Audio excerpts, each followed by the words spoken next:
설명을 시작해 보도록 하겠습니다.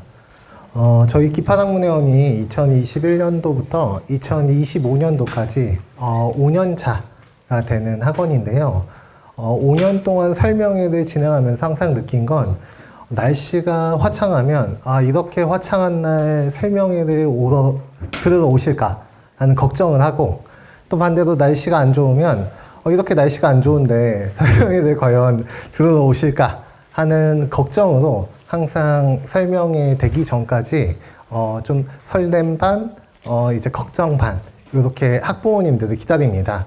이렇게 궂은 날씨에도 불구하고 많은 학부모님들께서 참석해 주셔서 진심으로 감사드립니다. 네.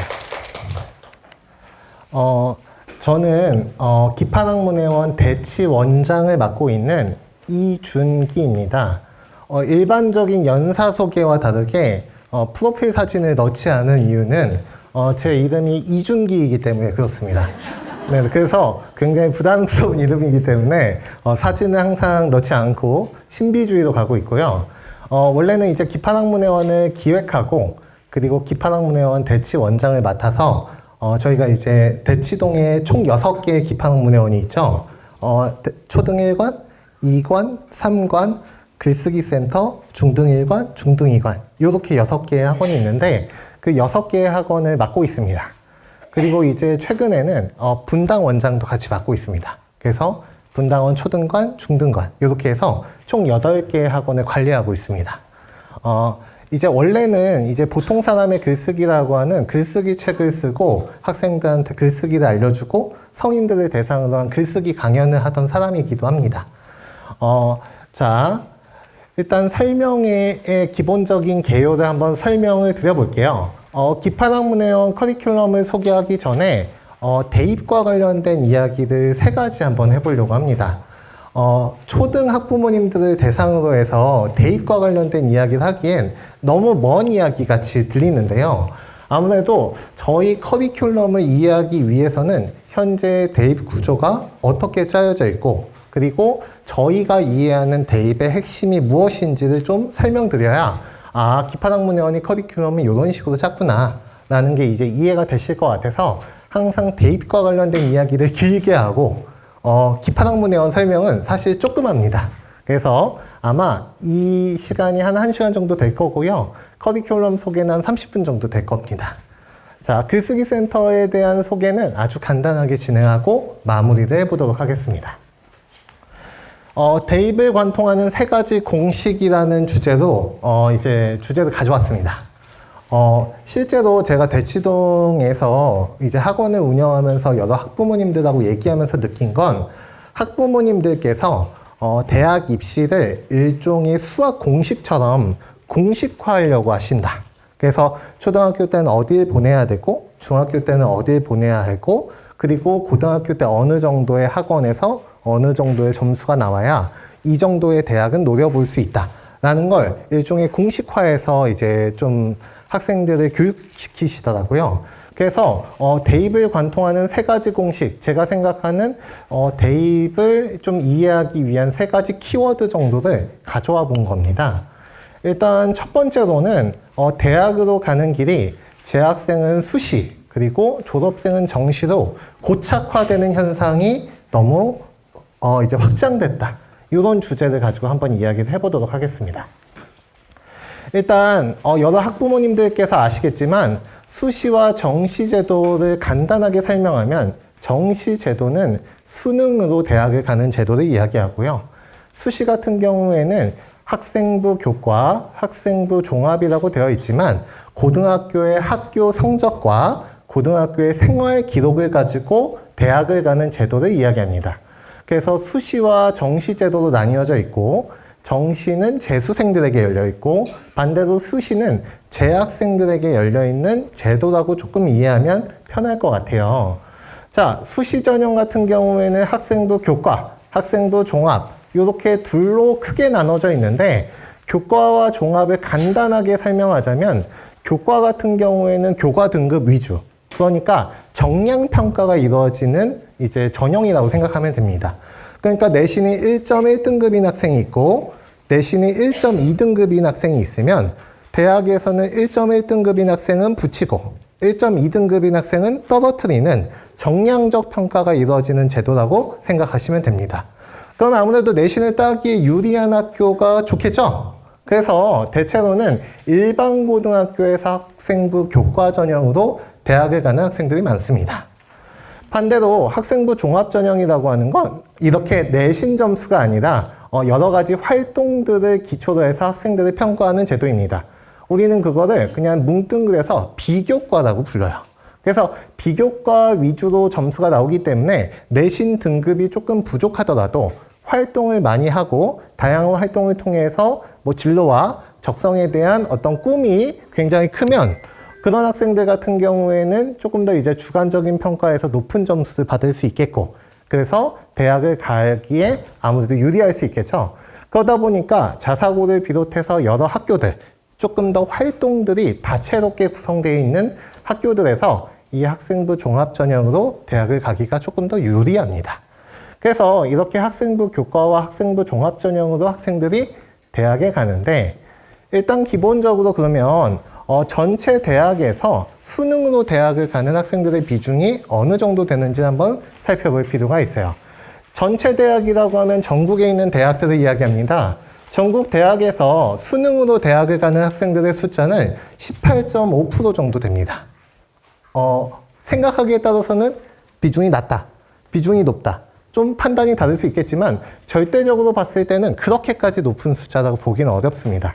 그래서 80% 정도의 학생들은 다 수시로 대학을 간다라고 생각하시면 되고, 그 중에서도 가장 많은 전형이 뭐예요?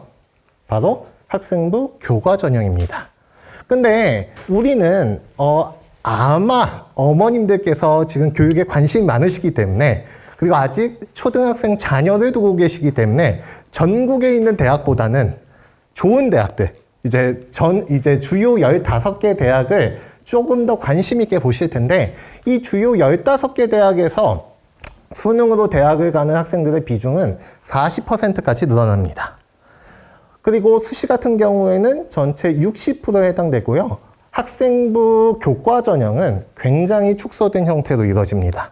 이 교과 전형은 어머님들께서 교과 전형이라고 이해하면 조금 어렵게 들리지만 학교장 추천 전형이라고 하면 조금 더 와닿을 것 같아요. 그러니까 학교장이 추천하는 학생들이 대학을 가는 제도가 교과 전형이라고 생각하시면 돼요. 그러니까 학교장이 추천하는데 한계가 있겠죠? 그렇기 때문에 교과 전형으로 대학을 가는 학생들의 비중은 굉장히 낮습니다. 그래서 사실상 수시로 대학을 간다라고 했을 때 대부분의 학생들은 학생부 종합 전형으로 대학을 가고 있고, 그리고 주요 15개 대학에서는 이렇게 학생부의 다양한 비교과 활동을 하는 학생들을 많이 뽑고 싶어 하는 상황이라고 이해를 하시면 좋을 것 같아요. 이해가 되셨죠? 자, 그러면 이렇게 정시문이 어느 정도 제한되어 있는 상황에서 대학 수학능력시험 수능제도의 연도별 지원자 수를 한번 살펴볼 필요가 있어요.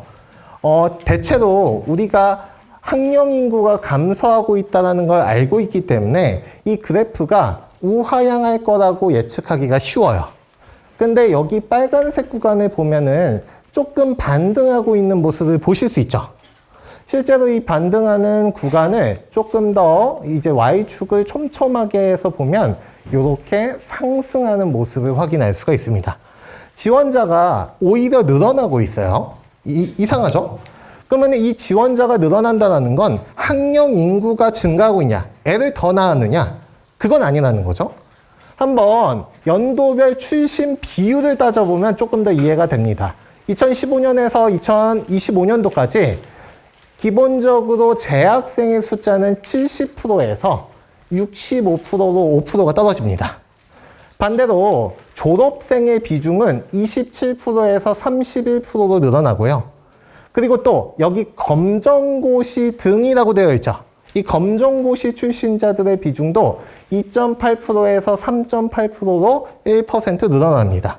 그러니까 수능 지원자 중에 재수생과 검정고시 출신자들의 비중이 점점점 늘어나고 있구나라고 생각을 하시면 됩니다. 이거를 5년도만 봤을 때는 조금 변화가 있구나라고 생각하지만 이걸 2014년도부터 2025년도까지의 추계를 보면은 조금 더 이 경향이 뚜렷하게 드러납니다. 78.2%에서 65%까지 재학생의 비중은 13%가 떨어지고요. 그리고 반대로 졸업생과 검정고시의 비율은 점점점 늘어납니다. 즉, 정시로 가는 대학문은 좁아지고 있는 반면에 졸업생과 검정고시 출신자들은 누적되고 있다.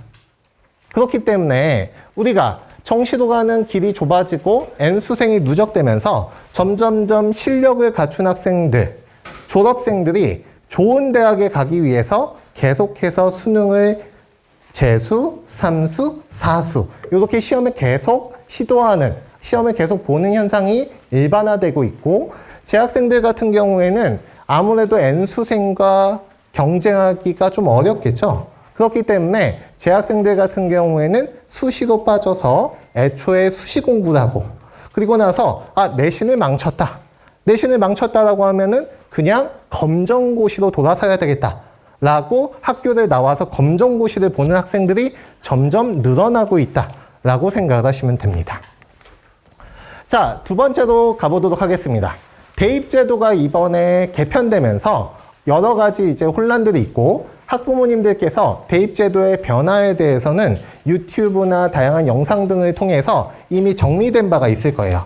그거를 한번 총정리를 한번 해보자 라는 차원으로 제가 대입제도가 어떻게 달라지느냐, 그리고 대입 공식은 어느 부분에서 변화가 있고 어느 부분은 유지되는지 한번 살펴보도록 하겠습니다. 자, 대입제도 개편에 대해서 이해하기 위해서는 교육부가 도대체 대입제도를 왜 개편했는가, 요거부터 한번 살펴볼 필요가 있어요. 일단 대입제도에 대한 어떤 그 생각, 교육부는 미래 사회에 대비한 2028년도 대입제도 개편 시안을 발표했다. 요거는 이제 교육부의 자료인데, 요 빨간색은 제가 조금 더 의역한 겁니다. 그래서 현재의 대입제도로는 미래 사회에 대한 대비가 어렵다고 판단해서 변화를 했다. 그리고 나서 수능 선택 과목에 따른 유불리 문제와 기형적인 내신 구조를 해소할 필요가 있었다. 그러면 수능이라고 하는 제도는 현재 선택 과목에 따른 유불리가 발생하는 문제가 있고, 내신 제도는 기형적인 문제가 있기 때문에 바꿨다.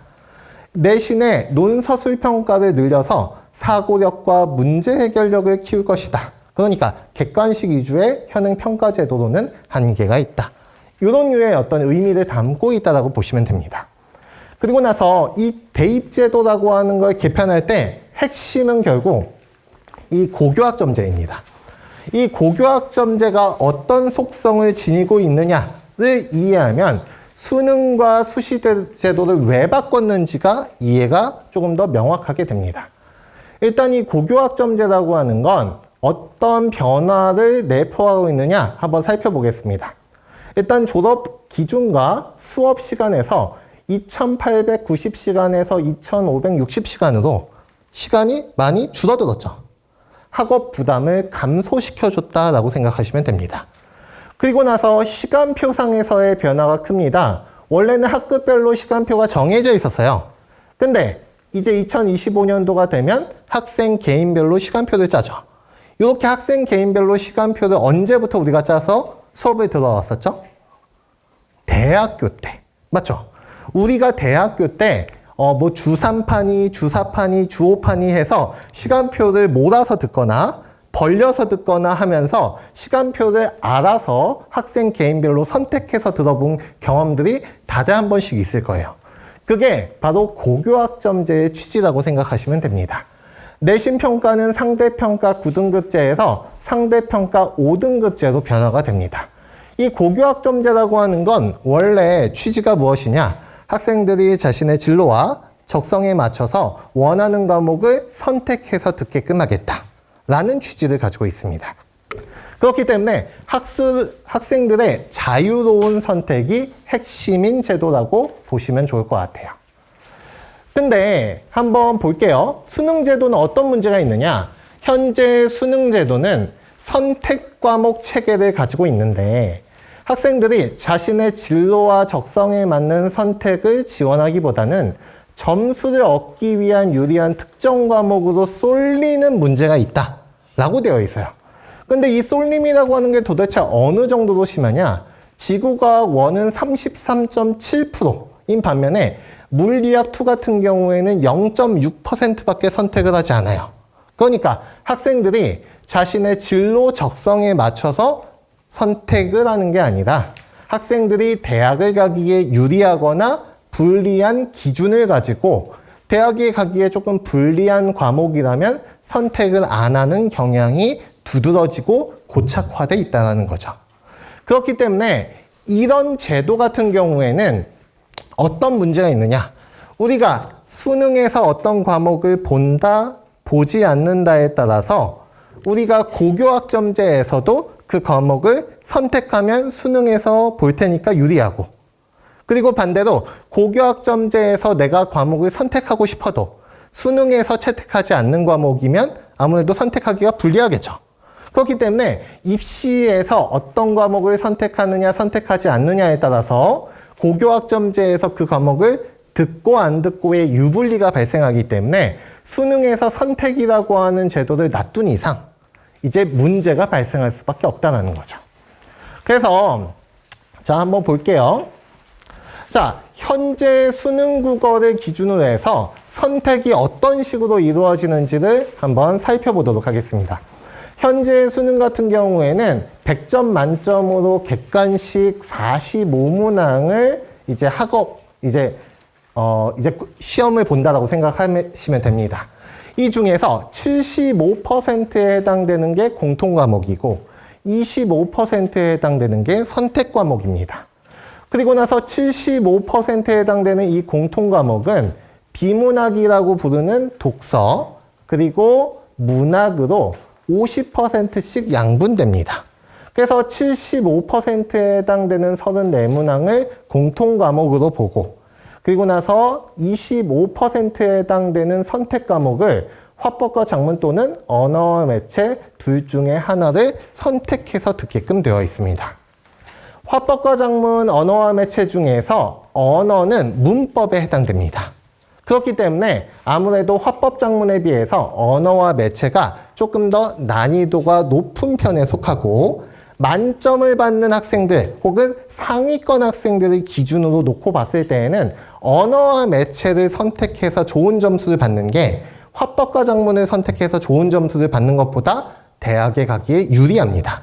그래서 상위권과 최상위권 학생들은 언어와 매체를 선택하는 경향이 두드러졌었고, 반대로 중위권 학생들은 화법과 작문을 선택하는 경향이 일반적이었었습니다. 그렇다는 건 자신의 진로 적성에 맞춰서 과목을 선택하는 게 아니라 대학을 가기 위한 유불리가 정해져 있었다는 거겠죠. 그렇기 때문에 이렇게 선택 제도가 원래 취지대로 운영되지 않아서 선택을 다 뺐습니다. 그게 이번 2028 수능 개편안의 핵심이라고 보시면 됩니다. 그럼 한번 볼게요. 지금 국어 같은 경우에는 택일, 수학도 택일, 그리고 여기 택이라고 되어 있죠. 이때 택이라고 하는 건 선택을 말합니다. 기존의 수능 체계에서의 핵심은 선택이었어요. 그래서 화법과 작문, 언어와 매체 중에 2개 중에 하나를 선택했었는데 이제는 이제 매체가 완전히 제외가 됩니다. 그리고 나서 화법과 작문을 선택한 학생들은 원래 언어를 공부할 필요가 없었는데 이제는 언어를 무조건 봐야 돼요. 그렇기 때문에 학생들 같은 경우에는 언어 문법에 대한 어떤 이제 걱정 혹은 부담이 늘어날 수밖에 없겠죠. 그래서 이 언어 문법이 아무래도 수능에서 조금 더 중요한 과목이 됨에 따라서 내신에서도 언어 문법을 조금 더 중요하게 다룰 수밖에 없게 되겠죠. 그렇게 고등학교 내신이 조금 달라지면 중학교 내신 역시도 영향을 받아서 문법의 비중을 조금 더 높이 잡을 수밖에 없습니다. 그렇기 때문에 이 수능 개편안이 나오고 나서 어머님들께서 문법 선행학습 어떻게 되냐라고 이제 전화를 많이 주셨었는데, 그렇게 이제 생각하시는 것도 이제 바로 이 언어 문법이 조금 더 중요해졌기 때문이다라고 생각하시면 좋을 것 같아요. 수학 같은 경우에는 학업 부담이 조금 줄어들었습니다. 원래는 수학 1, 수학 2를 공통적으로 보고 확률과 통계, 미적분, 기하 세 과목 중에서 한 과목을 선택하는 형식이었어요. 근데 이 중에서 확률과 통계는 공통적으로 보게끔 되었고 이때 미적분과 기하는 제외가 됩니다. 근데 미적분 1이라고 적혀 있는데요 라고 얘기하시면 이 미적분은 미적분 2를 이야기합니다. 학생들이 수학 공부를 굉장히 열심히 했었어요. 특히 이과 친구들 같은 경우에는 공부량의 80% 정도는 수학이라고 해도 과언이 아니었습니다. 그리고 그렇게 학생들이 수학에 많은 시간을 쏟을 수밖에 없었던 건 바로 이 미적분2와 기하가 너무 어려운 과목이었기 때문인데요. 이 미적분2와 기하가 사라짐에 따라서 학생들의 학업 부담이 많이 줄어들었다고 생각하시면 됩니다. 이걸 조금 더 쉽게 얘기하면 이과 학생들도 문과 수학으로 수능을 본다라고 이해를 하시면 좋을 것 같아요. 자, 이렇게 됐을 때 수학 1과 수학 2에서 원래 어려운 문제는 한 문제 또는 두 문제 정도가 출제됐었는데 이제 수학 1과 수학 2의 난이도가 지금보다 더 올라가는 건 조금 어렵기 때문에 구조적으로 그래서 아마 확률과 통계를 어렸을 때부터 조금 이제 비중 있게 다뤄서 학습을 해 놓으시면 아마 이제 수능에서 조금 더 이제 유리한 포지션을 가져가지 않을까 싶습니다. 특히 확률과 통계 같은 경우에는 이제 학생들 중에서 이제 시간이 많은 학생들은 실제로 확률과 통계에서 문제들을 그려요. 그래서 이제 박스 1024개 그리고 뭐 이런 친구도 있죠. 근데 그런 문제가 확률과 통계에서 나오거든요. 그래서 이런 확률과 통계 같은 이제 문제들은 한 문제 푸는데 한 15분에서 20분 걸리는 문제들도 많단 말이에요. 근데 그런 문제가 한 두세 문제 정도 나오면 이제 수학 시간이 조금 부족해질 수 있다. 그렇기 때문에 이 시간 조절 역시도 이제 핵심이 될 거고 확률과 통계에서 어느 정도 시간을 단축할 수 있는 학생과 그렇지 않은 학생들의 점수가 조금 양분되는 현상이 이제 가속화될 거라고 예측들을 하고 있습니다. 한번 볼게요. 영어하고 한국사는 제가 이렇게 파란색으로 표시를 해놨어요. 이 파란색으로 표시해놨다는 건 절대평가를 적용하는 영역이라고 보시면 됩니다. 절대평가는 일정 정도의 점수 이상이 되면 모두가 A등급을 받는, 1등급을 받는 제도라고 생각하시면 됩니다. 예를 들어서 영어 같은 경우에는 90점 받은 학생하고 100점 받은 학생이 똑같아요. 그러면은 100점 받은 학생들보다 90점 받은 학생들이 더 기분이 좋죠. 왜냐하면 90점 받고 1등급이냐 아니면 100점 받고 1등급이나 똑같으니까. 그래서 이 영어 같은 경우, 한국사 같은 경우에는 사실상 상위권 학생들한테는 변별력을 확보하기가 어렵기 때문에 굳이 설명하지 않고 넘어가겠습니다.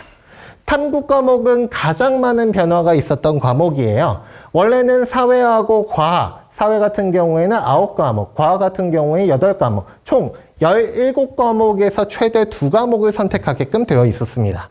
이 최대 2과목이라고 하는 거의 의미는 무엇이냐? 일단 기본적으로 학생들은 사회 9과목 중에서 2과목을 선택할 수도 있겠죠. 과학에서도 8과목 중에 2과목을 선택할 수도 있습니다. 하지만 어떤 학생들은 사회에서 1과목, 과학에서 1과목을 선택할 수도 있겠죠. 그런 식으로 사회와 과학에서 1과목씩 선택할 수 있도록 열어두는 게 이 제도의 핵심이었습니다. 왜냐하면 교육부에서는 통섭형인제, 융합형인제를 만들고 싶어 하기 때문에 그렇습니다. 하지만 그 바람과 다르게 학생들은 다 어떻게 선택하나요? 사회 2과목, 이제 과학 2과목을 선택하죠. 이 시간대에 일어나시는 분들이 꽤 있으신가 봐요. 네네. 자, 그러면은, 네, 들켰죠? 네네. 자, 그러면은, 이렇게 이제 2과목을 이제 선택하는 경향들이 이제 있는데, 학생들이 이제 원래 의도와 관계없이 사회에서 2과목, 과학에서 2과목을 선택하는 경향들이 너무 강해지면서 아예 애초에 과목을 정해버립니다. 통합사회, 통합과학을 공부해라. 그러면은 이때 통합사회, 통합과학이라고 할 때 통합은 앞에 있는 모든 과목을 통합한 거냐? 이렇게 이제 생각할 수가 있겠죠. 근데 이때 통합사회, 통합과학은 고등학교 1학년 때 공부하는 과목입니다. 그러니까 이 통합사회, 통합과목은 이 앞에 있는 과목들을 통합했다는 게 아니라 실제로 이 과목들은 고등학교 2학년, 고등학교 3학년 때 배우는 과목이에요. 그러면은 이제 앞으로 고등학교 2, 3학년 때 배우는 과목으로 수능을 치르지 않고 고등학교 1학년 때 배우는 과목으로 고등학교 3학년 때 시험을 치르겠다라는 제도로 이해하시면 됩니다. 이 통합사회 통합과학 같은 경우에는 교과서가 조금 얕습니다. 실제로 학습 목표 역시도 중학교 때 배웠던 사회, 과학 과목에서 배웠던 내용을 총정리해주는 느낌이 강해요. 그렇기 때문에 이 과목을 가지고 지금 절대평가 표시가 안 되어 있죠. 이거 상대평가로 보는 거거든요. 그래서 상대평가로 볼 거면 어느 정도의 변별력을 확보해야 될 텐데 과연 통합사회 통합과학으로 변별력을 확보하는 게 가능할까? 한 해, 두 해 정도야 변별력을 확보한다고 하더라도 어느 정도 이제 시험이 쌓이면 애들이 유형을 분석해서 학습하기가 시작할 텐데 그러면 이걸 10년, 20년 동안 과연 변별력을 확보하는 게 가능할 것인가에 대한 여러 가지 우려들이 있습니다. 실제로 저도 그렇게까지 긍정적으로 생각하진 않습니다. 그래서 이런 식으로 이제 과목이 변했다라고 생각하시면 되고 이 통합사회 통합과 고등학교 1학년 때 배우는 과목을 고등학교 3학년 때 시험을 보는 제도가 약간 이상하다고 느껴질 수 있어요. 맞죠? 근데 그건 바로 고교 학점제 때문에 이렇게 정해진 것입니다. 그것도 한번 이야기를 뒤에서 해보도록 할게요. 일단 수능제도 어떻게 변했는지 한번 이제 정리를 해볼게요. 영어는 이제 절대평가로 유지가 되죠. 그러면은 국영수 중에서 영어가 빠지고 국어와 수학의 변별력이 중요한 시험이었는데 앞으로도 그럴 거라는 거죠. 수능에서 통합사회 통합과학을 보게 되면서 사회와 과학의 학습 부담은 완화가 됐다고 보는 게 맞습니다. 애초에 취지 역시도 학습 부담 완화가 핵심이었기 때문에. 그리고 미적분과 기하학이 선택 과목에서 제외가 됐죠. 그러면서 수학의 학습 부담 역시도 완화가 됩니다. 근데 언어, 문법이 공통 영역에 포함되면서 국어는 학습 부담이 소폭 증가하게 됩니다. 그래서 내신 국어에서 언어의 중요도 역시도 올라가면서 국어의 학습 부담 역시도 증가하겠죠. 그래서 이번에 수능 제도가 바뀌면서 국어를 위한 수능이냐라는 이야기가 언론에 나왔던 것도 바로 이러한 변화 틀 때문에 그렇습니다. 자, 그러면 내신 제도는 어떻게 변했는지 한번 생각을 해보도록 할게요. 자, 교실을 황폐화시키는 내신 9등급제는 선진화된 5등급제로 개편한다라고 되어 있어요. 현재 내신 제도가 교실을 황폐화시키고 있다라고 이야기합니다. 왜 이렇게까지 강하게 교육부에서 이야기하느냐? 바로 이 9등급제와 5등급제의 차이 때문에 그런데요. 일단 9등급제, 5등급제는 다 어떻게 하는 거냐? 학생들을 1등부터 꼴등까지 일렬로 줄을 세웁니다. 그리고 나서 이 비율에 맞춰서 학생들을 잘라요. 그리고 나서 너는 1등급, 너는 2등급, 너는 3등급 이렇게 등급을 매겨주는 제도라고 생각하시면 됩니다. 상위 4%는 1등급, 상위 7%는 2등급, 그리고 상위 11%에서 23%까지 학생들은 3등급으로 묶입니다. 그리고 5등급제 같은 경우에는 이 등급제를 9등급제에서 5등급제로 완화했다라고 생각하시면 됩니다. 그러면은 지금 1등급은 몇 %죠? 10% 정도 되죠. 지금 1등급에서 2등급이 원래 11% 정도 됐는데 10% 정도 되니까 어때요? 거의 비슷하죠. 그러니까 현재 2등급을 받고 있는 학생들도 1등급 안에 속할 수 있게 제도가 바뀌었다라고 이해하시면 됩니다. 근데 그러면은 현재 제도가 왜 학생들 교실을 황폐화시키고 있냐? 이거는 이 이미지만 봐도 알 수 있어요. 지금 여기 1등급 4% 지금 글자 세로로 들어갔죠. 이게 글자도 안 들어가는데 애들이 들어갈 수가 없어요. 그렇죠? 그래서 여기에서 애들이 이제 들어가지 못하니까 실제로 봤을 때 이걸 학생 30명 기준으로 해서 학생들을 이렇게 쭉 나열하면 조금 더 이 등급제의 의미가 명확하게 보입니다. 자, 학생 30명일 때 9등급제 하에서 1등급을 받을 수 있는 학생들의 숫자는 몇 명인가요? 1명이죠. 그러니까 1등밖에 1등급을 못 받습니다. 그리고 나서 2등급까지 포함하면 2등급은 2명 정도가 되죠. 그래서 총 한 3명 정도가 1, 2등급을 받는다고 생각하면 되는데, 이제 완화된 제도에서는 한 3명 정도까지도 1등급을 받을 수 있다. 이렇게 보시면 되죠. 그리고 이 제도는 무조건 바뀔 수밖에 없었습니다, 사실. 2028년도 대입제도의 개편에서 이 9등급제에서 5등급제도의 변화를 추진한 건 어찌 보면 불가피한 선택이었어요. 왜냐? 이 블랭크 현상 때문에 그렇습니다. 이 블랭크 현상이라는 건 특정 등급이 사라지는 현상을 이야기합니다. 자, 한번 볼게요. 이제 동점자가 발생했을 때 등급이 어떻게 산정되는지 공식이 나와 있는데, 이건 복잡해서 모르겠고, 일단 여기 밑에를 보면 30명 기준으로 했을 때 1, 2등이 동점인 사례를 한번 가정해 볼게요. 그러면 이게 동점자 상정 공식에 따라서 1등도 2등도 2등이 됩니다. 그러면은 30명 중 2등은 상위 몇 퍼센트냐? 6.7%예요. 이건 4% 이내입니까? 4% 바뀝니까? 4% 바뀌죠. 그러면은 1, 2등이 나란히 잘해서 둘 다 1등이 되면 너무 좋겠지만, 안타깝게도 둘 다 2등급이에요. 1등급은 어디 갔냐? 1등급은 증발해 버렸습니다. 그래서 이렇게 되면 내가 열심히 했는데도 불구하고 2등도 열심히 했다라는 이유만으로 내가 1등급이 안 떠버리는 문제가 생겨요. 맞죠? 그런 현상이 가속화되면서 이제 학생들이 줄어들음에 따라서 이 현상은 점점 심화되겠죠. 왜냐? 비율이 안 나올 거니까. 그러니까 학령 인구가 감소하면서 9등급제는 유지할 수가 없는 제도였기 때문에 변한 거지, 미래 사회에 대비한다 혹은 조금 더 선진화된 제도다 라고 도입한 건 아닙니다, 사실. 자, 여기에서 교육부에서도 실제로 그냥 발표한 보도자료를 보면은 우리가 그냥 볼 수 있어요.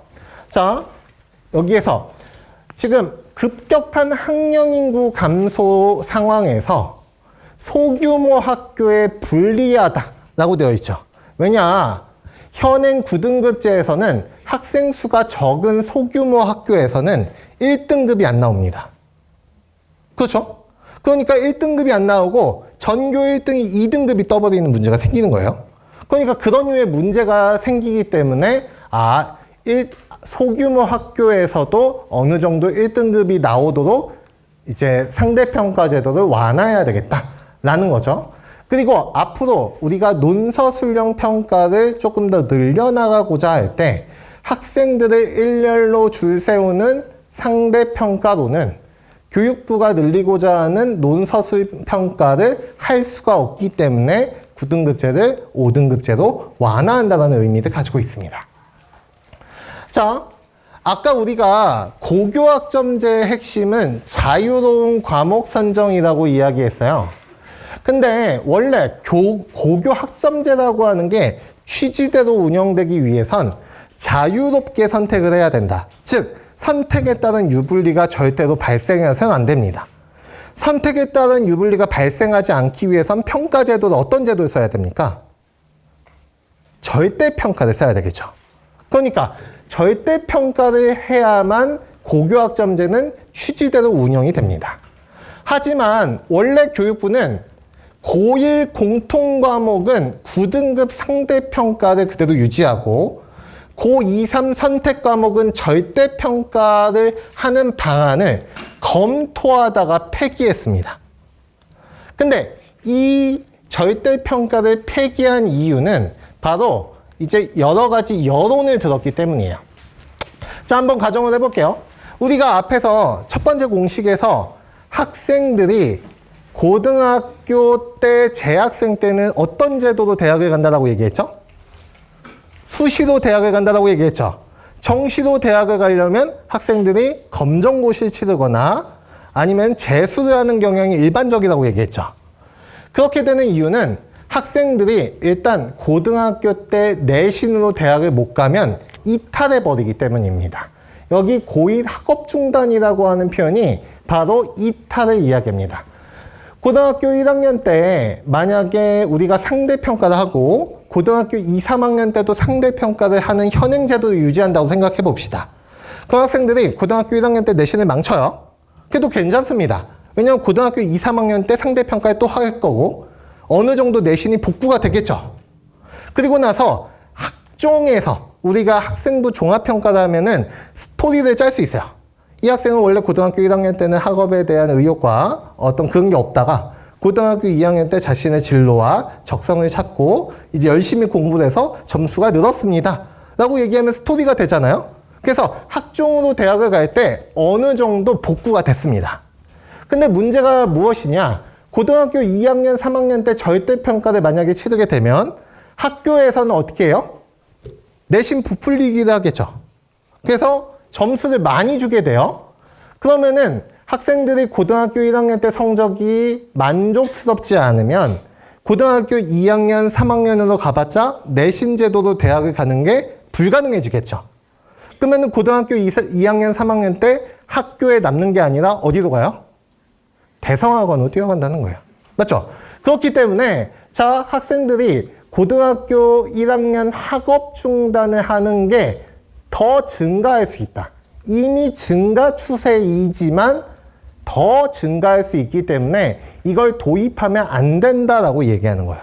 그렇고 나서 지금 고1 학업 중단율이 1.5%에서 2.3%까지도 이미 늘어나 있는 상태이기 때문에 그리고 2022년도 기준인데 그 이후에는 더 늘어났다는 걸 우리는 확인할 수 있었죠. 그렇기 때문에 이게 학업 중단율이 너무 높아짐에 따라서 검정고시 수능 응시자가 점점점 늘어날 거고 이건 공교육을 황폐화시킬 수 있는 제도이기 때문에 지금 절대평가를 도입할 수가 없다라고 얘기하는 겁니다. 그래서 자연스럽게 학생들 같은 경우에는 이제 5등급 상대평가 제도를 통해서 내신을 받게 되어 있습니다. 교육부 입장에서는 이상과 현실을 절충해서 불가피한 선택을 했다고 생각을 합니다. 하지만 완화된 상대평가 역시도 결국에는 상대평가겠죠. 학생들은 어떤 과목이 입시에 도움이 되는가를 고민할 수밖에 없겠고 그리고 과목 선택을 할 때 상위권 학생들이 어떤 과목을 선택하는지 눈치 싸움을 할 수밖에 없겠죠.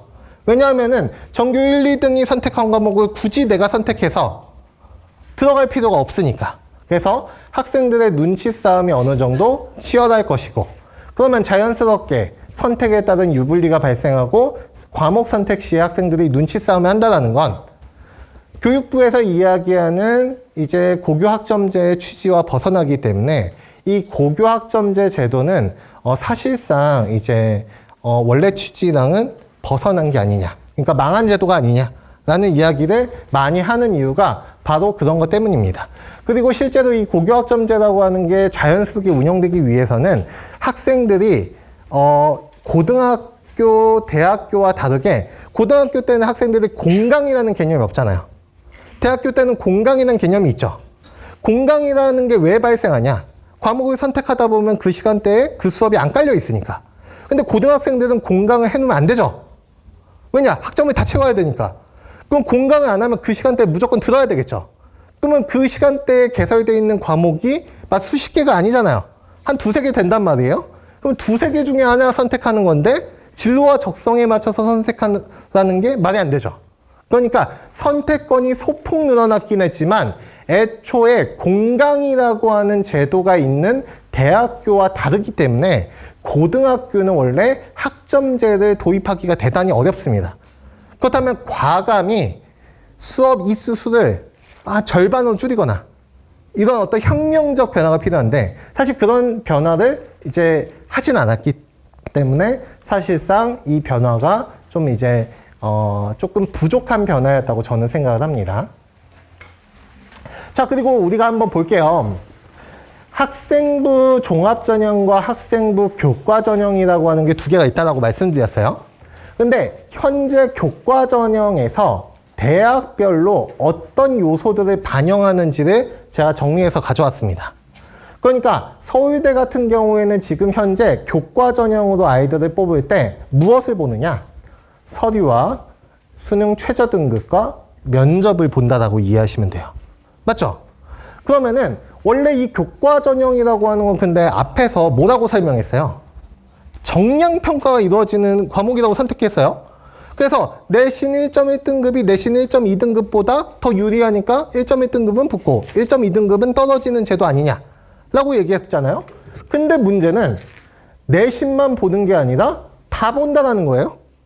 그리고 나서 심지어 비교과를 보는 학교들도 있어요. 그러면 이 비교과를 보는 학교들은 이 비교과의 반영 비율이 낮긴 하지만 사실상 학생부 종합전형하고 다를 바가 없어지겠죠. 그러니까 이런 학교들 같은 경우에는 사실상 학생부 종합전형과 교과전형 사이 어딘가에 있는 전형을 운영하고 있는 학교라고 보시면 됩니다. 근데 이걸 우리가 생각해 볼 필요가 있어요. 학생들의 학업 부담을 줄여주기 위해서 고등학교 제도를 완화하고 수능 제도를 완화해 줬단 말이에요. 근데 지금 내신이 상대평가 5등급제로 변화함에 따라서 원래 전국에서 전 과목을 1등급을 받는 학생들의 숫자는 한 100여 명 정도 된다라고 생각하시면 됩니다. 근데 이제 우리가 내신 이제 1등급을 받는 학생들의 비중이 4%에서 10%로 늘어나면서 전 과목을 1등급 받는 학생들의 비중이 어느 정도 될 거냐, 숫자가. 한 7천여 명 될 거라고 예상을 많이 해요. 근데 그러면은 100명이 7천여 명이 된 거죠? 내신 만점자가? 그렇게 됐을 때 학생들이 사실상 서류만으로 대학을 가는 건 불가능합니다. 왜냐하면 좋은 대학의 정원 숫자는 정해져 있기 때문에. 그렇게 되면 학생들은 수능 최저도 만들어야 될 테고 면접도 어차피 준비해야 될 테고 비교과 전형 역시도 계속해서 대비해야 됩니다. 그렇기 때문에 지금하고 학업 부담이 그렇게 크게 차이가 나지 않습니다. 사실상 학생들의 학업 부담을 줄여주기 위해 만들었다고는 얘기하지만 그리고 그런 노력이 어느 정도 중간중간에 보이지만 학생들이 준비해야 되는 이제 전형 종류가 여러 가지가 됨에 따라서 학생들의 학업 부담은 유지될 수밖에 없겠고 그렇게 내신도 공부하고 수능도 공부하고 면접도 공부하고 비교과도 준비하는 학생이 어떻게 대성학원에서 아침부터 저녁까지 수능만 공부하는 애랑 경쟁이 되겠습니까? 그러니까 자연스럽게 내신으로 재학생은 내신으로 대학을 간다는 공식은 더 고착화될 수밖에 없겠죠. 자, 그렇게 우리가 이해하면 됩니다. 이 비교과 전형 역시도 많이 축소가 됐어요. 왜냐하면 이 비교과 전형을 너무 넓혀 놓으니까 어떤 문제가 생겨요? 여러 가지 컨설팅 업체들이 성행하고 그리고 막 아이들이 뭐 SCI급 논문을 쓴다느니 뭐 이런 말도 안 되는 일이 일어나죠. 그러니까 그런 일들이 일어남에 따라서 미반영 또는 미기재 항목을 많이 늘려놨어요. 하지만 학생들은 여전히 자율활동, 동아리활동, 그리고 봉사활동, 진로 봉사활동, 그리고 독서활동 같은 경우에 미반영이라고 되어 있지만 실제로 반영이 됩니다. 그렇기 때문에 독서활동도 어느 정도 해야 돼요. 그렇기 때문에 사실 이 비교과 전형 역시도 축소가 됐다고는 하지만 준비해야 될 것들이 많다. 그리고 내신 대비에 대한 부담이 어느 정도 최상위권 학생들한테는 더 늘어났죠. 왜냐하면 2등급이 떠버리면 예전보다 더 큰 타격이 오니까. 그러니까 학생들은 내신 대비를 하면서 비교과를 챙기다 보면 자연스럽게 고교 생활이 너무 이제 바빠지겠죠. 그런 문제는 여전할 거라고 봅니다. 그래서 2028 대입제도 개편을 교육부에서는 이렇게 종합을 해놨어요. 장기적으로는 어떤 변화가 생길 거다. 수능에서는 수학, 사회, 과학의 사교육 수요 경감이 기대가 될 거다. 그리고 내신 같은 경우에도 사교육 수요 경감이 기대될 거다. 이거는 학업 부담이 어느 정도 줄어들 거라고 예측하고 있다고 보시면 됩니다. 근데 제가 이제 종합한 건 일단 기본적으로 대입 제도가 변화됐다라고 이야기는 하지만 대입 공식 자체가 변화될 정도는 아니다. 그래서 정시에서는 수학, 사회, 과학의 학습 부담은 완화될 거고 그리고 국어 수학으로 수능의 변별력을 확보하는 경향은 여전할 거고 그리고 국어 과목의 중요도나 학습 부담은 늘어날 거고 수시 같은 경우에는 내신 학습 부담이 완화될 거고 과목 선택의 부담은 여전할 거고 그리고 고교의 학습 부담 전체가 줄어든 건 아니기 때문에 아무래도 학생들 같은 경우에는 수시 전형을 준비하기 위해서는 고등학교 3년 동안 준비해야 될 게 너무 많아지면서 학습 부담이 심화될 거고 결국에는 수능 대비를 할 수 있는 시간은 제한됨에 따라서 자연스럽게 선행학습을 하는 시기도 중학교 혹은 초등학교 고학년으로 점점점 빨라지게 되겠죠. 그런 현상은 계속해서 일어날 것으로 보입니다. 자, 마지막 세 번째. 국어 점수는 집 한 채를 팔아도 올리지 못한다. 이거는 가져올까 말까 고민했습니다. 왜냐면 제가 이걸 가져오면은 너무 이제 사자같이 보일 거 알기 때문에 그래요. 근데 그럼에도 불구하고 그냥 가져와 왔어요. 그 이유는 이 국어 점수라고 하는 거에 대한 여러 가지 오해가 있고 그리고 이 국어 시험에 대한 우리가 이해가 좀 필요하기 때문에 그래요. 실제로 봤을 때 수능 과목별 만점자의 숫자가 이렇게 됩니다. 영어 같은 경우에는 53,000명 혹은 28,000여 명 정도 돼요. 지금 수학 같은 경우에는 많을 때에는 2,700명 정도가 만점을 받는 반면에 적은 경우에는 600명 정도가 만점을 받습니다. 근데 국어 같은 경우에는 조금 이상해요. 국어는 만점자가 적을 때는 28명이고요. 많을 때는 1,050명 정도 됩니다. 근데 우리가 생각해 봐야 될 게 이 1,055명이 나오기 전에 이 숫자들이 좀 충격적이에요. 이게 강남구의 만점자 숫자가 아닙니다. 그리고 제가 여기에 0을 빼서 잘못 가져온 게 아니에요. 3번 정도 확인했습니다. 그렇기 때문에 이 28명이 맞아요. 근데 전국에서 어머님들 한번 생각해 봅시다.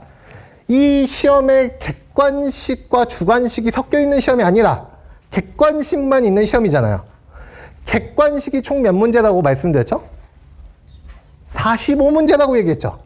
객관식 45문제를 만점을 받는 전국 학생들의 숫자가 28명밖에 안 돼요. 근데 공부를 잘하는 애들은 꿈만 잘 꿔도 좀 잘 찍을 수 있을 것 같은데 라는 생각이 든단 말이에요. 그럼에도 불구하고 이 28명밖에 나오지 않는 이유는 이 국어 시험 자체가 너무 어려워졌기 때문에 그렇습니다. 2013년도부터 시작해서 2025학년도까지 쭉 이렇게 추세를 보면은 어느 정도의 이 추세가 보여요. 일단 만점자의 숫자는 15,000여 명 정도 되다가 이제 100명 이하로 떨어지죠. 표준 점수 같은 경우에는 127점에서 150점까지 올라갑니다. 이 표준 점수라고 하는 게 도대체 무엇이냐? 우리가 시험이 100점 만점짜리 시험이라고 얘기했어요. 근데 이때 100점 만점은 시험이 쉬울 때의 100점과 어려울 때의 100점은 가치가 다르죠. 시험이 쉬울 때의 10점은 127점짜리 100점. 시험이 어려울 때의 100점은 150점짜리 100점. 이런 식으로 환산해 줄 수 있겠죠. 그렇게 환산한 점수를 표준 점수라고 얘기합니다. 그러면은 표준 점수가 높다라는 건 어떤 의미를 가지고 있을까요? 시험이 어렵다는 의미를 갖고 있습니다. 그래서 표준 점수가 127점인 시험에서 150점인 시험으로 갈 수밖에 없는 이유는 바로 영어를 절대평가로 보기 때문에 국어까지 쉬워지면 수능 제도의 변별력이 무너지죠. 그러면 동점자가 발생하고 그리고 학생들을 일렬로 줄 세워서 합격과 불합격을 나눠야 되는데 나누기가 불가능해지겠죠. 그런 문제가 발생하면서 수능은 어느 정도의 변별력을 확보할 수밖에 없겠고 그 변별력을 이제 확보하는 주요 틀로 국어를 사용하기 시작한 거예요. 왜냐? 수학은 이미 아이들이 수학자처럼 선행학습을 하고 있잖아요. 맞죠? 수학을 더 이상 어렵게 낼 수가 없어요. 그러니까 근데 국어 같은 경우에는 더 이상 어렵게 내도 괜찮다는 거예요. 왜냐? 우리 말을 우리가 어렵게 공부하겠다는데 누가 뭐라고 합니까? 맞죠? 그러니까 명분도 있겠다. 맞죠? 그리고 수학처럼 뭔가 올리면 사교육이 증진된다라는 얘기도 안 나와요, 잘. 그러니까 자연스럽게 국어의 난이도를 계속 올려가면서 변별력을 확보하고 있는 겁니다. 그래서 이렇게 기형적인 전국에서 만점자가 28명밖에 나오지 않는 이상한 형태의 시험이 나와버리는 거죠. 자, 그러면 수능이 어려워졌다는 것의 의미는 도대체 무엇이냐? 자, 2025학년도, 이제 작년 시험이죠. 수능 국어 언어와 매체 또는 화법과 작문의 오답률 탑10을 가져와 봤어요. 뭐가 많습니까? 독서 비문학이 많죠. 독서 비문학이 60%를 차지합니다. 그러니까 수능이 어렵다는 건 무엇이냐? 비문학이 어렵다는 거예요.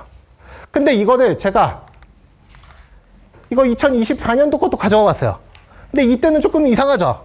이때는 뭐가 많아졌습니까? 문학이 조금 상대적으로 올라왔죠? 그리고 나서 이 언어와 매체도 올라왔죠? 맞죠? 이때는 어떤 식으로 생각하면 되느냐? 제가 이것도 작년 설명회에서 얘기하고 나서 올해 수능을 이제 좀 숨죽여서 기다리고 있었어요. 왜냐? 우리 이제 위대하신 윤석열 대통령님께서 이제 수능 제도에 대해서 한 말씀 하십니다. 국어 지문이 어려워도 너무 어렵다. 그러니까 애들이 이걸 어떻게 읽고 이해하고 문제를 푸냐. 그러니까 어떻게 합니까? 비문학 난이도를 조절해라라는 얘기가 나왔어요. 그러고 나서 실제로 평가 원장을 경질시키기도 했죠. 그렇게 되면서 자연스럽게 국어의 난이도를 높여야 돼요. 어느 정도? 근데 국어의 난이도를 높이긴 높여야 되는데 비문학의 난이도는 떨어뜨려야 돼요. 그러니까 뭘 높일 수밖에 없으니까? 선택 과목과 문학의 난이도를 높일 수밖에 없어요. 그래서 지금 보면 오답률이 70%에서 60%대까지 전체적으로 문제들이 다 어렵습니다. 그래서 이때 시험이 학생들 입장에서 엄청 까다로워요. 원래는 그냥 한 45문제 풀면 어려운 문제가 한 4, 5개 되고 나머지 문제는 조금 쉬웠단 말이에요. 근데 이제는 문제들 헷갈리는 게 한 15개 정도 되니까 애들이 내가 이걸 풀고 있는데 잘 풀고 있는 건지 이게 맞은 건지 틀린 건지도 모르겠고 이제 확신 없이 문제를 풀 수밖에 없는 상황이 됐다. 그래서 제가 이거 작년에도 대통령님께서 권력이 많이 떨어지면 이제 대통령님께서 이제 임기가 얼마 안 되고 이제 떨어지면 이 수능 제도도 변화할 거다. 원래의 정상 상태를 유지할 거다라고 얘기했는데 이제 이렇게까지 빨리 올 줄 몰랐고, 네네. 그래서 이제 올해 수능 같은 경우에는 이렇게 정상 범주를 잘 찾아왔죠. 그래서 이렇게 이제 보시면 돼요. 그래서 수능 같은 경우에 원래 비문학이 어렵고 문학이 좀 쉽고 그리고 나서 이제 언어와 매체든 화법과 작문이든 선택 과목에서 조금씩 변별력 있는 문제가 나온다라고 생각하시면 됩니다. 그러면 이 국어의 학습 영역에 대해서 정리를 해볼게요. 일단 기본적으로 큰 갈래는 문학과 비문학과 문법 이렇게 3갈래로 나뉘어요.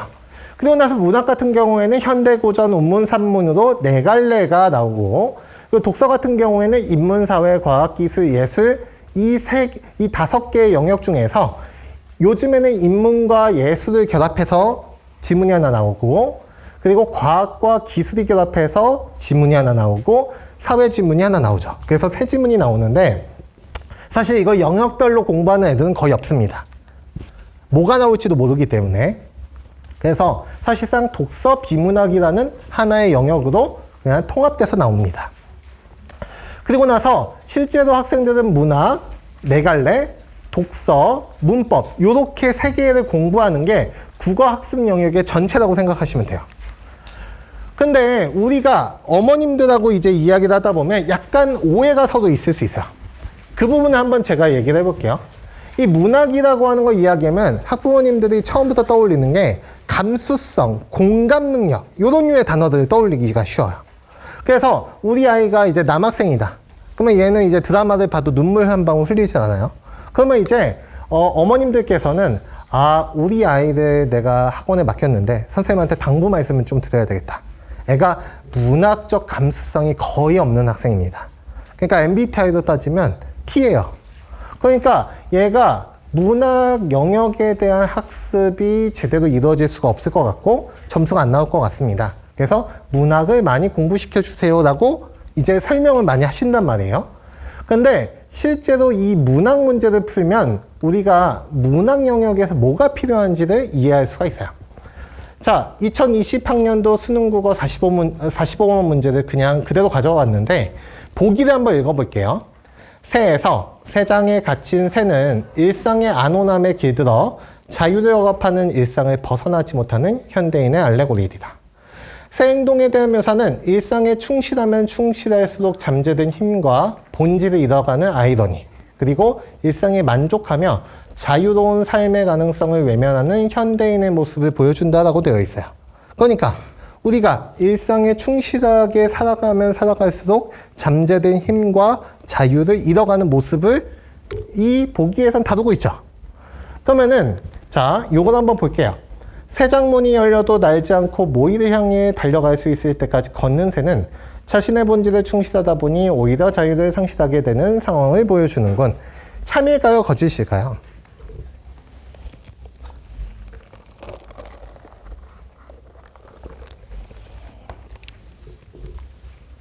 자, 그러면은 시간을 드렸으니까 참인 것 같다, 손.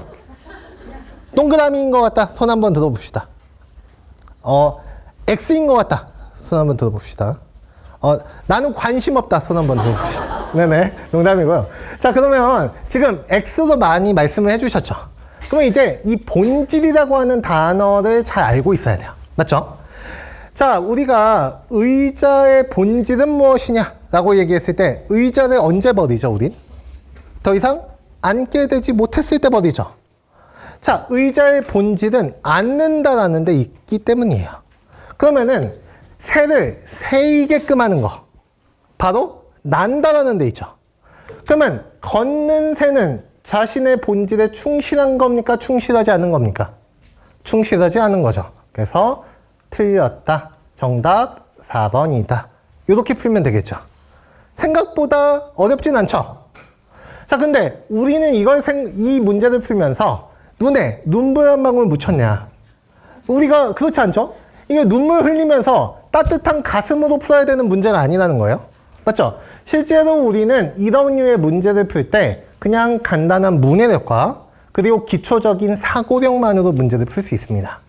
그래서 문학 문제 역시도 기본적인 문해력이 바탕이 되고 어느 정도의 추론 능력 그리고 어휘 능력이 되면 풀 수 있는 문제가 대부분이에요. 그리고 이렇게 풀 수 없는 문제라고 한다면 만약에 주관적인 영역 그리고 감수성으로 풀어야 되는 문제를 출제했다면 평가원에서 복수 정답을 인정해 줄 수밖에 없겠죠. 따뜻한 가슴은 서로 다르니까. 맞죠? 그러니까 사실상 이 수능 문제에서는 대부분 문해력과 사고력만으로 풀 수 있는 문제만 출제가 되고, 그렇기 때문에 국어 학습에서 문해력이라고 하는 건 절대적으로 중요할 수밖에 없겠고, 그리고 이 문해력이라고 하는 건 일종의 도구 과목에 해당되기 때문에 우리가 사회를 공부해도 과학을 공부해도 결국에는 국어를 공부하기 때문에 어렸을 때 형성해 놓은 문해력이 바탕이 되지 않으면 전 과목에서도 어느 정도의 점수가 오르는데 한계가 발생할 수밖에 없겠죠. 반대로 어느 정도의 문해력을 가지고 있는 학생이라면 혹은 나이를 초월한 문해력을 가지고 있는 학생이라면 초등학교, 중학교, 고등학교 때 계속 점수가 어느 정도 일정 수준 유지되고 고등학교 때에는 국어를 특별히 공부하지 않아도 높은 등급을 받는 아이가 될 수 있겠죠.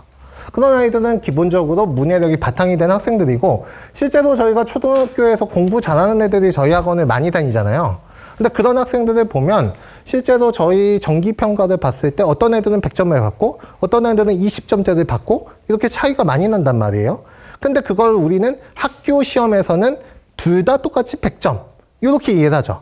그래서 어머님들께서는 초등학교, 중학교 때는 점수가 거의 엇비슷한 애들이 고등학교 때 돼서 갑자기 점수가 낮게 나왔을 때 애가 점수가 무너졌다. 혹은 고등학교 때 갑자기 애가 사춘기가 와서 점수가 낮아졌다라고 생각하는데 걔는 원래도 그럴 수 있다 라는 생각을 또 가져볼 필요도 있다는 거죠. 왜? 네네. 자, 왜냐면은 우리가 이 초등학교 때 문해력이라고 하는 걸 측정할 수 있는 시험이 거의 없기 때문에, 그리고 공교육에서는 너무 교과서가 쉽기 때문에 그렇습니다. 그래서 사실상 우리가 이 문해력이라고 하는 게 어느 정도 이제 필요하다. 그리고 국어 점수는 집 한 채를 팔아도 올리지 못한다라고 얘기하는 이유는 이 문해력을 향상시키기 위해선 충분한 시간이 필요해요. 그리고 문해력이 높은 아이들이 어차피 상대평가로 좋은 점수를 받고 있다는 건 어떤 의미냐? 그 높은 문해력을 바탕으로 많은 글들을 읽어내 왔던 애들이라는 거예요. 근데 그런 아이들을 초월해서 내가 더 좋은 점수를 받기 위해선 단기간에 문해력을 급격히 향상시킬 수 있는 전략이 필요하겠죠. 근데 그런 전략이 세상에 어디 있습니까? 그렇죠? 그렇기 때문에 문해력 향상을 위해선 충분한 시간이 일단 절대적으로 필요합니다. 그리고 시간은 돈으로 살 수가 없기 때문에 이게 국어를 집 한 채를 팔아도 올리지 못한다는 얘기가 괜히 있는 게 아니다. 그래서 이 문해력 향상을 위해서는 조금 빨리 어렸을 때부터 이 문해력에 관심을 가지고 학습을 시키는 게 필요하다. 그리고 과거의 수능 국어는 아마 어머님 때, 그리고 그 이전 때에는 국어가 그렇게까지 어렵지 않았는데, 그리고 나는 국어 공부 특별히 안 했는데 라고 생각하시는 어머님들이 많을 거예요. 근데 현재 수능 국어랑 과거의 수능 국어가 아예 과목 자체가 달라졌다라고 느껴질 정도로 난이도가 급격하게 올라갔기 때문에 과거의 수능 국어를 보는 시각으로 현재 수능 국어를 보고 아이를 이해하려고 하면 아이가 이해가 안 되죠. 왜냐면 어머님들 입장에서는 야, 왼쪽에 지문이 있고 오른쪽에 문제가 있어. 왼쪽에 지문을 읽고 오른쪽에 문제를 읽고 풀어. 그럼 맞출 수 있어. 이렇게 이제 설명을 하게 되는데 애들 입장에서는 그게 너무 어렵게 느껴지는 거죠. 자, 그리고 수능 국어의 난이도는 비문학 난이도에 달려있다. 그래서 비문학 문해력은 결국 국어학습의 핵심이고 저희 역시도 비문학 문해력에 초점을 맞춰서 학생들을 교육하는 커리큘럼을 가지고 있는 학원이다 라고 이해를 하시면 좋을 것 같아요. 자, 기판학문회원의 커리큘럼을 빠르게 소개하고 넘어가 보도록 하겠습니다. 이미 기판학문회원에 대해서는 많은 분들께서 알고 계십니다. 그리고 저보다 많이 알고 계신 학부모님들도 계신 것 같아요. 자, 일단 국어라고 하는 영역은 독서, 비문학, 문학, 문법 이렇게 4개의 영역으로 구성이 되어 있습니다. 이때 독서라고 하는 건 책을 읽는 독서라고 생각하시면 됩니다. 커리큘럼상의 독서. 그러면은 사실 이걸 4개를 어떤 식으로 교육하느냐에 따라서 국어 커리큘럼이 나뉘어져요. 기판학문회원은 어떤 식으로 결합한 커리큘럼이냐? 독서를 하는데 어떤 책을 읽힌다? 문학책을 읽힙니다. 그래서 이야기책을 중심으로 아이들을 문학적 문해력을 기르면서 글밥을 늘려주는 게 바로 초등 기판학문회원이에요. 그래서 저희 기판학문회원을 다니는 초등 재원생들은 생각보다 기판학문회원을 긴장하고 들어갔다가 책도 그렇게까지 어렵지 않은데 뭐 재밌게 다닌다 라는 얘기를 많이 해주시는 거 역시도 읽는 책이 이야기책 중심으로 흥미 위주의 책들로 구성되어 있기 때문이 아닌가 싶어요. 그리고 나서 비문학 도서는 읽느냐? 많이 안 읽습니다. 거의 90%가 이야기책이고 나머지 10%는 이제 우리가 흔히 얘기하는 개념서 같은 책들인데 이 비문학 책들은 읽지 않는 대신에 비문학을 그러면 어떻게 공부시키냐? 바로 저희가 선정한 지문을 분석하는 방법을 훈련시켜서 교육을 시킵니다. 그래서 아이들은 저희가 만들어 놓은 문해 도구를 익혀서 그를 분석적으로 읽는 훈련을 해요. 그래서 이 초등 기판학문회원은 이런 커리큘럼을 가지고 있구나. 150분이나 180분 동안 학생들은 1교시, 2교시로 나눠서 1교시에는 문학, 2교시에는 비문학을 공부하는구나 라고 생각해 주시면 됩니다. 중등 같은 경우에는 330분으로 구성되어 있습니다. 330분이면 3시간 30분이에요. 중등학원치고 길죠? 이제 이게 길다라는 느낌을 이제 받는데 학부모님들께서 커리큘럼을 짜는 입장에서 우리가 한번 생각을 해봅시다. 3시간 30분인데 사실상 주간 테스트 한번 봐야 되죠? 한 10분 걸립니다. 주간 테스트 해설해 주는 데는 10분 걸리죠. 쉬는 시간 10분 가져야 되겠죠? 너무 비인간적이니까 안 쉬면. 그러면 30분이 날아갑니다. 그러면 총 3시간이잖아요. 근데 3시간인데 독서, 비문학, 문학, 문법을 가르쳐야 돼요. 그러면 한 과목당 45분을 할애해야 돼요. 근데 너무 짧죠? 한 과목 45분 공부하고 바꾸고 이러면 애들이 혼란스럽겠죠? 근데 그러니까 뭔가를 빼야 될 것 같아요. 뭘 뺄까요, 어머님들? 제가 어머님들의 여론이 모여지면 제가 본사에 얘기해서 한번 빼자. 시원하게 한번 빼보자라고 얘기를 해보겠습니다. 뭘 빼면 좋을까요? 독서를 뺄까요? 책 읽을 필요 없으니까? 아니죠. 문법을 뺄까요? 근데 문법이 중요해진다라고 얘기했는데? 맞죠? 문학을 뺄까요? 이거 어차피 뭐 이제 느낌으로 풀면 되니까. 맞죠? 근데 이 문학을 빼는 건 되게 어려운 일입니다. 왜냐하면 중학교, 고등학교 때 내신에서 어려운 건 문학이에요. 맞죠? 그러니까 내신 공부를 잘 시키기 위해서 이 문학 공부를 열심히 시켜야 돼요. 그러니까 그러면 내신 점수를 잘 나오게 하기 위해서 문학을 넣어야 되니까 비문학을 뺄까요? 근데 수능 공부의 핵심은 뭐라고요? 비문학이라고요. 그러니까 뺄래야 뺄 수가 없게 돼요. 그러니까 이 4개를 다 가져갈 수밖에 없는 거예요. 근데 그러면은 다른 중등학원의 커리큘럼을 한번 보십시오. 그럼 어떻게 되어 있느냐? 어떨 때는 문학과 문법을 격주로 나가거나 한 달은 문학, 한 달은 문법 이런 식으로 나갑니다. 혹은 비문학이 문법하고 격주로 나가는 경우들도 있어요. 근데 그렇게 짜는 이유는 일단 기본적으로 이 네 과목을 동시에 가져가는 게 거의 불가능하기 때문에 그렇습니다. 근데 기파학문회원 같은 경우에 어떻게 했느냐? 일단 책을 읽어요. 어떤 책을 읽느냐? 비문학 책을 읽습니다. 뭐 우리가 이제 많이 욕먹는 사피엔스 같은 걸 읽어요. 맞죠? 그럼 사피엔스 같은 걸 가져와서 일단 독서 활동을 합니다. 그리고 나서 사피엔스에 있는 일부 내용을 가져와서 비문학 지문을 만들어요. 그러고 나서 모의고사형 문제를 출제합니다. 그러면 독서 활동으로 이미 한번 공부한 걸 비문학 활동으로 한 번 더 공부할 수 있게 되겠죠. 그러면 내용을 두 번 설명할 필요가 없게 되겠죠. 그럼 어떻게 됩니까? 시간이 단축되겠죠. 그렇게 단축한 시간을 문학과 문법을 매주 나가는 데 쓴다. 그래서 사실상 4개 영역을 매주 학습하지만 실제로는 3덩어리를 공부한다. 천재적인 생각 아닙니까? 맞죠? 그런 생각을 가지고 만들어 놓은 게 기파학문회원 중등간입니다. 자, 그러면 저희는 이제 국풀국어학원이라고 하는 곳에서 나왔어요. 조금 설명의 속도를 한번 빨리 해볼게요. 자, 우리가 원래 국어 문제집을 보면 왼쪽에는 지문, 오른쪽에는 문제가 달려있어요. 그래서 학생들이 왼쪽에 지문을 읽고 오른쪽에 문제를 풀죠. 그러다 1번, 2번 중에 고민하다가 아, 모르겠어 라고 생각하고 1번을 골랐는데 정답이 2번인 경우가 있어요. 그럼 학생들은 뭐라고 생각합니까? 학생들은 아깝다라고 생각합니다. 맞죠? 왜냐면 1번과 2번 중에서 본인이 분명히 알고 있었는데 헷갈려서 틀렸다라고 생각해요. 그리고 나서 엄마는 틀린 게 있으면 뭐라고 얘기합니까? 야, 너 이거 왜 틀렸어? 라고 한번 반문하죠. 그러니까 얘가 아, 헷갈렸어. 그럼 엄마는 또 뭐라고 얘기합니까? 야, 너 꼼꼼히 읽어. 너 빨리 읽는 경향이 있어. 천천히 읽어. 야, 너 그냥 밑줄 치면서 읽어. 라고 얘기합니다.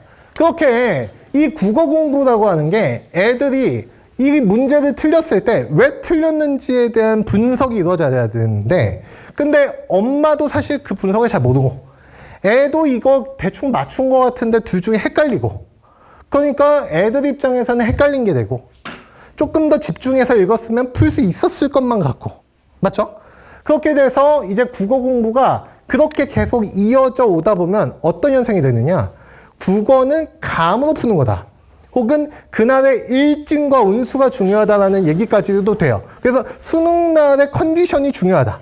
뭐 이런 얘기가 많이 나오는 이유가 바로 이런 것 때문에 그렇습니다. 근데 사실 이제 문제집을 우리가 놓고서 아이들한테 한 달 뒤에 똑같은 문제집을 똑같이 풀어보시면 아마 어머님들께서 애가 똑같은 문제를 똑같이 틀리는 모습을 발견하실 수 있을 거예요. 해설지를 아무리 읽어도 그렇습니다. 저희가 고등학교 때 모의고사도 실제로 이걸 많이 해요. 모의고사를 풀리고 나서 친절하게 3시간이고 4시간이고 해설을 해줘요. 그러면 애들이 이해했다는 듯이 끄덕끄덕 합니다. 그러고 나서 필기도 해요. 그래서 한 달 뒤에 똑같이 문제를 풀려요. 그럼 또 똑같이 틀립니다. 그러면 선생님은 뭐라고 얘기합니까? 또 꼼꼼히 해. 이렇게 또 하게 되죠. 근데 그렇게 될 수밖에 없는 이유는 아이가 1번과 2번 중에서 고민하다가 1번을 골랐는데 정답이 2번이라면 1번을 고를 만한 이유가 있었던 거예요. 그걸 사고 과정이라고 부르죠. 그리고 사고 과정을 우리가 적어 놓으면 풀이 과정이라고 부릅니다. 근데 수학 같은 경우에는 우리가 정답이 근사치까지 가더라도 아깝다라는 생각을 안 해요. 정답이 4인데 정답이 5였네? 하면 아깝다. 1만 더 할 걸. 이렇게 생각 안 한단 말이에요. 근데 풀이 과정에서 잘못된 부분이 있으면 선생님이 고쳐주죠. 근데 국어는 풀이 과정을 안 적어요. 그러니까 애들이 어디에서 어떤 부분을 잘못 생각했는지 몰라요. 그러니까 가르치는 입장에서도 가르치기가 너무 어렵고, 가르침을 받는 입장에서도 내가 어떤 식으로 공부해야 되는지 잘 모르는 거예요. 그래서 저희 같은 경우에는 이제 지문 분석을 시키고 학생들이 지문을 스스로 읽고 요약하도록 시킨 다음에, 그리고 이 문제를 풀 때에도 학생들이 이 문제에 접근하는 사고방식을 어떤 식으로 가져가라 라고 이 풀이 과정을 적게끔 합니다. 그래서 학생들이 이 부분에서 잘못 생각했으면 이 부분을 오해해서 정답을 잘못 골랐구나 라고 이제 바로 잡아줄 수 있게끔 교재를 설계해 놓았다는 거죠. 그래서 저희가 그걸 국풀학습법이라고 부릅니다. 이 국부학습법에 따라서 저희 기판학문회원의 교재들도 구성이 되어 있습니다. 일단 1교시 문학, 2교시 비문학으로 나뉘어 있다고 말씀드렸고, 일단 과정 같은 경우에는 총 5개로 구성이 되어 있습니다. 설랑, 화랑, 원화, 국선, 기판학으로 되어 있습니다. 이상한 종교단체 이름 같은데 종교단체 이름은 아니고요. 이게 화랑도에서 가져온 겁니다. 그래서 이제 아이들이 화랑도에 있는 이제 낭도생들처럼 뛰어난 아이들이다 라는 걸 가정하고 저희가 영재교육을 하는 집단이기 때문에 설랑, 화랑, 원화, 국선에 6개월씩 과정을 만들어 놓고 기판학은 이제 1년 과정으로 만들어 놨습니다. 학생들은 입학 테스트 커트라인에 따라서 설랑부터 입학이 가능하기도 하고요. 아니면은 이제 원화, 국선, 심지어는 기판학으로 입학해서 기판학으로 졸업하는 것도 가능합니다. 그리고 나서 이후의 과정은 마련되어 있지 않습니다. 그렇기 때문에 학생들이 만약에 과정을 빨리 끝내서 뭐 가령 이제 5학년 2학기 때 기판학을 끝냈다. 그러면 6학년 1학기 때는 뭘 해야 되나요? 라고 얘기하면 저희도 사실 시킬 게 없습니다.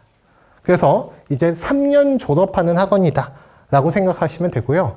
그래서 대체로는 저희는 이제 설랑, 화랑, 원화, 국선의 과정을 토대로 해서 기판학 과정을 실전으로 넘어가는 단계라고 생각을 하고 있기 때문에 대체로 학생들이 설랑이나 화랑으로 입학해서 차근차근 과정을 밟아 나가기를 많이 추천을 드리고 있습니다.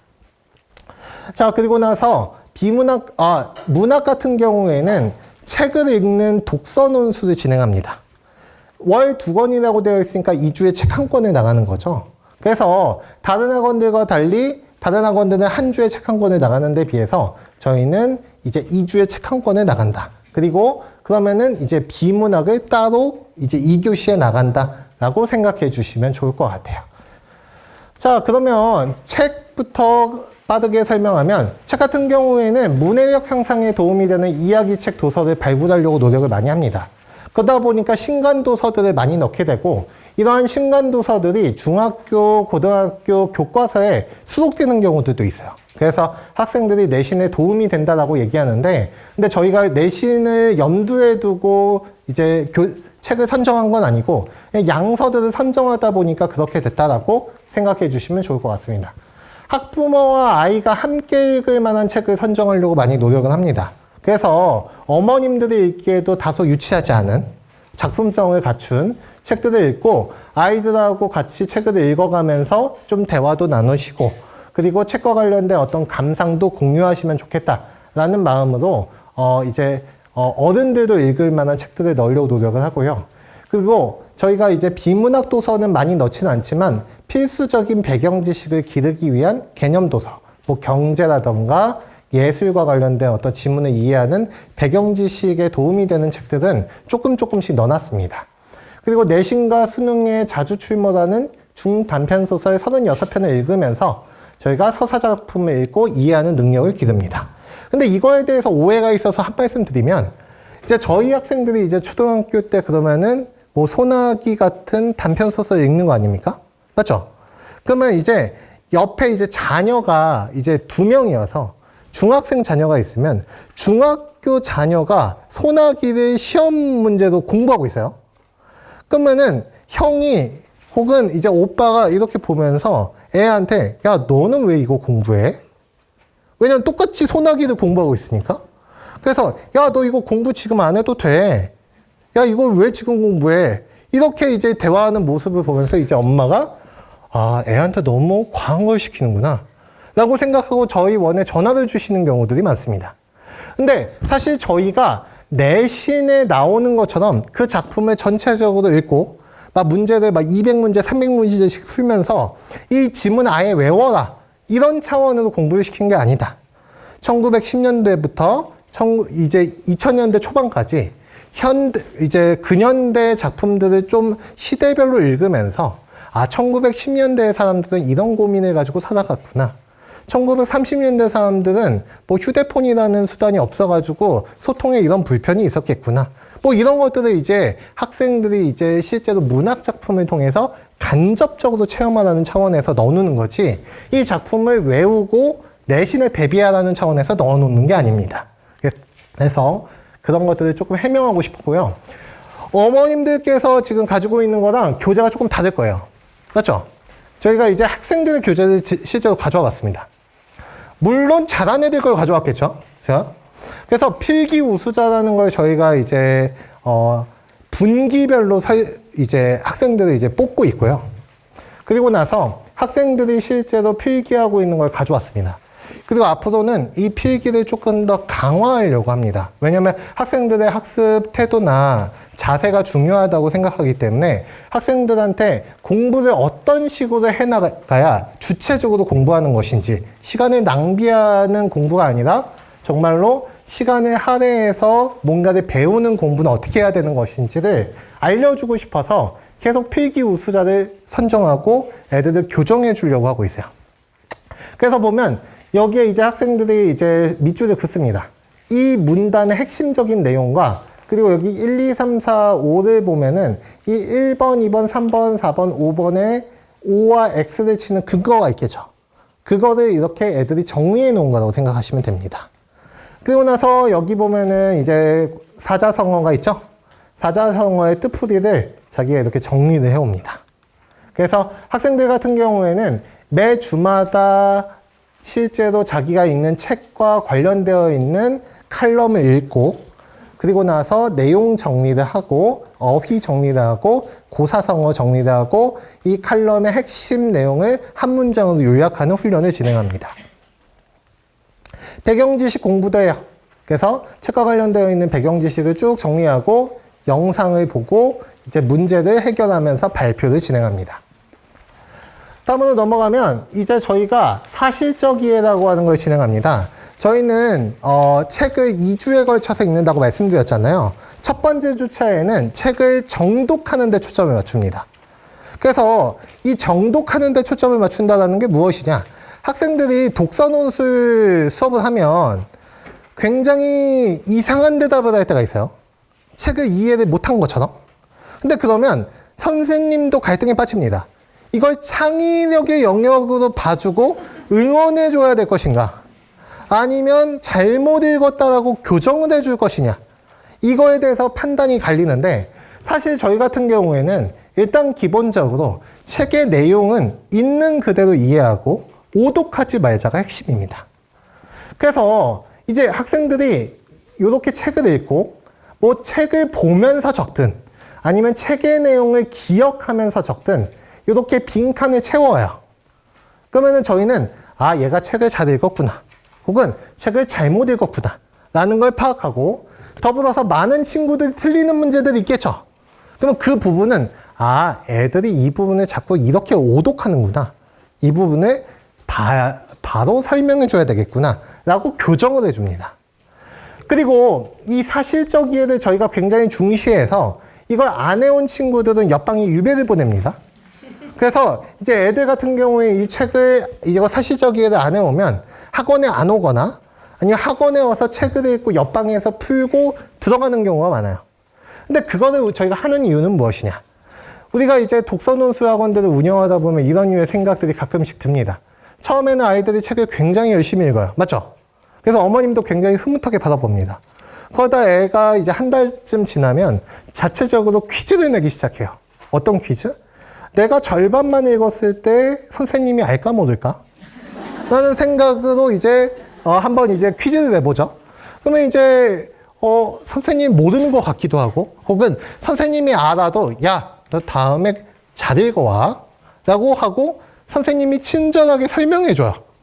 그러다 보면은 내가 발표도 하고 글도 쓰는데 문제가 없어요. 그럼 어떤 생각을 하느냐?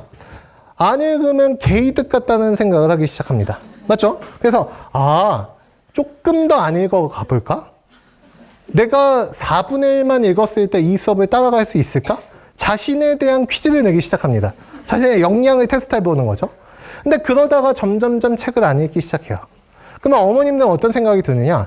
어머님들은 애가 책을 읽어간 적이 없어요. 맞죠? 읽는 꼬라지를 못 봤단 말이에요. 근데 이제 학원에서는 자꾸 애가 발표력이 뛰어납니다. 애가 아주 수업에 적극적으로 참여해서 여러 가지 발표하려고 노력합니다. 라는 피드백을 받아요. 그러면 이제 아니 애가 도대체 왜 나 몰래 책을 읽는 거지? 라는 생각을 해요. 그러다가 한 6개월 정도 지나면 어떻습니까? 아, 애가 책을 안 읽는구나. 그리고 선생님도 애가 책을 안 읽었다라는 걸 모르는구나 라는 생각을 합니다. 하지만 학원도 알고 있습니다. 학원도 알고 있지만 학원 선생님은 그 단계가 되면 어떤 상태가 되느냐? 애들이 전체적으로 책을 안 읽어왔다는 걸 전제로 애들이 안 읽어와도 수업에 따라갈 수 있게끔 수업 준비를 열심히 하고 있습니다. 맞죠? 그렇게 되면서 독서논술 수업이 망가진다고 저희는 생각합니다. 맞죠? 독서논술 수업의 핵심은 뭡니까? 독후활동입니까? 아니죠. 독후활동을 하기 위한 독서를 제대로 하는 게 일단 우선이고, 그리고 나서 독후활동은 나중에 이루어져야 될 거 아니에요. 근데 책을 읽는다는 과정이 빠져 있어요. 그러고 나서 독후활동만 합니다. 그러고 나서 애들이 독후활동만 계속 하다 보니까 책을 제대로 읽는 연습은 안 돼 있는데 책과 관련된 발표와 토론은 열심히 해요. 그러니까 애들이 표현력은 뛰어나지만 문해력은 딸리는 아이도 자라납니다. 근데 그러다 보니까 발생하는 여러 가지 문제가 있다. 그래서 저희는 이 사실적 이해를 꼼꼼하게 시키는 초점을 가져가고 있습니다. 그리고 추론적 이해라고 하는 걸로 넘어가서 책에 생략된 내용, 저자의 의도 같은 것들을 파악하면서 읽는 훈련을 거칩니다. 그리고 나서 어휘 정리를 이렇게 쭉 하고요. 그리고 나서 학생들은 과제로 어휘도 외워오고 독서 퀴즈도 풀어옵니다. 그리고 나서 자기가 생각하기에 이게 X다. 그러면 X인 부분들을 이렇게 정리를 해요. 그리고 나서 학생들과 선생님은 토론, 토의, 글쓰기를 진행합니다. 그래서 저희도 독후활동을 합니다. 그래서 어머님들께서 굉장히 오해하시는 게 기판학문회원에서는 독후활동이 제외되어 있다. 혹은 기판학문회원은 비인간적으로 문제만 풀린다. 어떤 이런 류의 이야기가 많은 걸로 알고 있는데 저희 역시도 독후활동이 중심이 된 주차가 있습니다. 다만 아이들이 독후활동을 하기 전에 책의 내용을 정확하게 이해했는지를 다른 학원보다 더 엄격하게 체크하는 편입니다. 그리고 나서 학생들은 논리적 글쓰기 이걸 수업 시간에 글을 쓰게 되면 아무래도 시간이 많이 걸리니까 과제로 써옵니다. 그러면 저희가 첨삭 지도를 해주고 2개월에 한 번씩 글쓰기 클리닉을 통해서 대면 첨삭을 진행하기도 합니다. 자, 비문학으로 넘어가서 빠르게 설명하면 저희는 이제 비문학을 실제로 책을 읽는 게 아니라 지문을 선정해서 지문을 읽고 분석하는 연습을 시킨다라고 말씀드렸어요. 그래서 실제로 아이들한테 어른들이 읽는 글들을 읽힙니다. 왜냐? 아이들이 실제로 생활하면서 읽는 대부분의 글들은 아이들의 수준에 맞게 변형해준 글이 아니라 성인들을 대상으로 한 글들이기 때문에 성인들의 글을 어떤 식으로 읽어나가야 되는지를 아이들한테 훈련시키는 게 문해력을 향상시키는 데 도움이 된다고 생각해서 아이들을 대상으로 글을 가공해주지 않습니다. 그렇다 보니까 기판학문회원이 더 어렵다라는 얘기가 나오는 것도 바로 가공된 텍스트, 초등학생들을 대상으로 해서 글을 쉽게 만들어준 글을 익히는 게 아니라 실제적으로 어른들이 읽는 글들을 가져와서 분석하는 연습을 시키기 때문에 그렇습니다. 그리고 나서 다양한 분야의 폭넓은 배경 지식을 향상시켜주는데 초점을 맞춥니다. 저희가 파이어족이라고 하는 게 있으면 이 파이어족에 대해서 성인들도 그냥 조기 은퇴하는 사람들 정도로만 이해를 합니다. 근데 아이들의 책들을 보면 생각보다 디테일한 정보들을 많이 담고 있는 책들이 많습니다. 뭐 가령 의학의 역사 이런 류의 책들은 거기에 있는 내용들 중에서 대부분은 성인들도 잘 모르는 내용들이에요. 근데 그런 류의 책들을 아이들한테 읽히면 아이들이 순간은 똑똑해지지만 거의 대부분의 정보들은 휘발됩니다. 아이들한테 필요한 건 특정 분야에 대한 전문 지식이 아니라 넓고 얕은 지식이라고 생각하기 때문에 아이들한테 폭넓은 배경 지식을 향상시켜 줄 수 있는 다양한 분야의 글들을 가져와서 읽힙니다. 근데 그 글들을 어떤 식으로 읽히느냐? 일단 그 글들을 읽힐 때 이런 류의 훈련들을 합니다. 학생들은 이제 문장을 이해하는 능력부터 길러야 합니다. 일단 사과가 무척 달다라고 하는 이 문장이 있으면 달다라고 하는 주체, 뭐가 달아? 라고 할 때 사과라고 대답하는 학생들은 거의 100이면 100 다 대답합니다. 근데 문제는 우리는 일상에서 약자를 돕는 것은 옳다와 같은 도덕적 판단을 한다 라고 하는 이런 문장이 있을 때 한다의 주체는 누구니? 라고 하면 애들이 대부분 대답을 잘 못합니다. 왜냐하면 이 문장에서 주어가 무엇이고 서술어가 무엇인지를 잘 구분하는 게 어렵기 때문에 그렇습니다. 문장이 어려워지면 어려워짐에 따라서 학생들은 문장 성분을 중심으로 해서 문장을 읽을 줄 모르고, 그러면 그걸 읽을 줄 모르니까 문장을 오독하게 되고, 문장을 오독하니까 문단을 오독하게 되고, 그러면 그 전체를 읽었을 때 갑자기 엄마가 이 글은 무슨 글이니? 라고 얘기하면 엉뚱한 소리라는 경우가 있어요. 근데 그러면 엄마들은 꼼꼼하게 읽어라고 얘기하겠죠? 근데 사실 애가 꼼꼼하게 안 읽은 게 아니라 아이들은 글을 읽다 보면 이해가 안 되는 부분을 상상력으로 채우기 시작합니다. 그러면은 상상력으로 추론해서 읽다 보면 오독하는 부분이 생길 수밖에 없어요. 그러니까 아이들 입장에서는 적극적으로 읽다 보니까 오독을 하게 되고, 오독을 한 결과물을 엄마한테 얘기하면 엄마는 답답해해서 추론 능력을 막죠. 밑줄을 치면서 읽어라. 이런 식으로. 그렇게 점점점 되면서 글을 읽는 능력이 망가진다라고 저희는 생각을 하고 있습니다. 그래서 일단 학생들한테 이런 류의 글들을 읽히면서 저희가 이 글의 주어가 무엇이니? 라고 찾는 연습을 시켜요. 이런 것들을 우리가 문해 훈련이라고 부릅니다. 문해 훈련을 할 때는 채점을 기본으로 하는 게 아니라 학생들한테 틀린 문제에 대한 힌트를 줍니다. 가령 이 페이지에 몇 개 틀렸어. 이런 식으로. 그럼 학생들이 같은 지문을 여러 번 읽겠죠? 그렇게 반복적으로 읽으면서 지문을 분석하고 이해하게 시킵니다. 그리고 나서 이 같은 문장을 가지고 저희가 과제를 내요.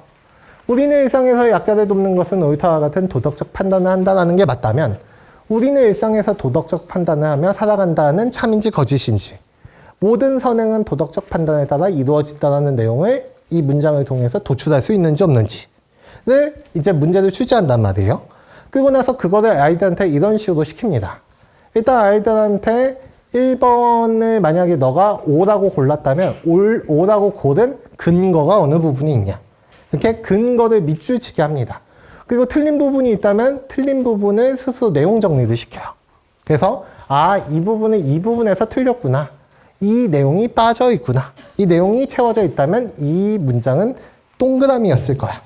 이런 식으로 하게끔 시킵니다. 즉, 내용 확인 능력과 추론 능력을 보강시킵니다. 자, 길게 왔습니다. 일단 어휘 같은 경우에는 저희가 경제활동이 일반적으로 침체되어 있는 상태, 불황이라는 단어를 설명한 부분인데, 저희가 모든 학생들한테 나만의 예문적기를 시킵니다. 그래서 학생들은 계속되는 불황에 사람들의 생활이 더욱 처참해지고 있다라고 하는 문장을 애들이 스스로 써와요. 이건 아이들이 이 문장을 실제로 활용해서 짧은 글짓기를 짓게끔 하려고. 그래서 요런 류의 이제 학습 태도를 길러줌으로써 저희가 좀 어휘력을 조금 더 향상시키는데, 이제 조금 더 이제 보강을 하고 있다라고 생각하시면 될 것 같고요. 저희 같은 경우에 어휘는, 책에서 읽은 지문의 어휘들만 정리해 옵니다. 그러니까 가나다 순으로 정리되어 있는 어휘들을 암기시키거나 하지는 않습니다. 그래서 학생들은 이제 어휘를 정리하고 어휘와 관련된 퀴즈를 풀면서 그 주차에 수업을 마무리합니다. 그리고 저희의 이제 정기평가가 있습니다. 저희 정기평가는 2개월에 한 번씩 진행이 돼요. 그리고 나서 이 정기평가는 입학 테스트로도 그대로 사용이 됩니다. 저희가 이 시험이 어려워서 너무 아이들의 기를 죽인다라는 이야기가 있다는 걸 잘 알고 있어요. 근데 그래서 배운 내용을 얼마나 잘 외우는지를 측정하려고 교재에 있는 지문 중에 일부를 가져와서 시험을 치렀던 적도 있습니다. 어머님들께서 아이들이 너무 공부한 게 의미가 없지 않습니까? 라고 얘기해서 저희가 교과서 내용을 일부 반영했던 적도 있습니다. 하지만 바로 뺐어요. 왜냐? 저희가 실제로 이 모의고사를 통해서, 초등 모의고사를 통해서 해보고자 했던 건 아이들이 배운 내용을 얼마나 잘 외우는지를 테스트하는 게 아니라 새로운 글을 얼마나 잘 읽어내고 있는지를 테스트해보고, 아이들이 새로운 글을 주어졌을 때 얼마나 잘 읽고 문제를 얼마나 잘 해결하고 있는지를 테스트해보는 시험을 계속 가져가야 된다고 생각했기 때문에 계속해서 지금 아예 교재에서 지문을 반영하지 않고 있습니다. 그러다 보니까 어머님들께서 아이들의 초등 점수가 좀 처참해서 기분이 매우 안 좋으실 수 있습니다. 왜냐면 어머님들은 일반적으로 100점짜리 시험지에 익숙하시지 않습니까? 근데 이제 애가 테스트에 봐왔는데 30점, 40점 이렇게 나오면 어머님들은 일단 기분부터 나빠요. 그렇죠? 아니 애들 기껏해서 보내놨는데 30점짜리 시험지를 가져오면 2개월 동안의 이 노력은 뭐며, 그리고 이제 어머님들이 이제 정기평가 전날에 막 아이랑 같이 응원하면서 심기일전에서 잘 보자 하면서 가족이 막 응원도 하고 뭐 고기 구워 먹고 막 이런데 막 애가 30점짜리 시험지 가져와서 울면 이제 가정의 분위기가 굉장히 안 좋아지잖아요.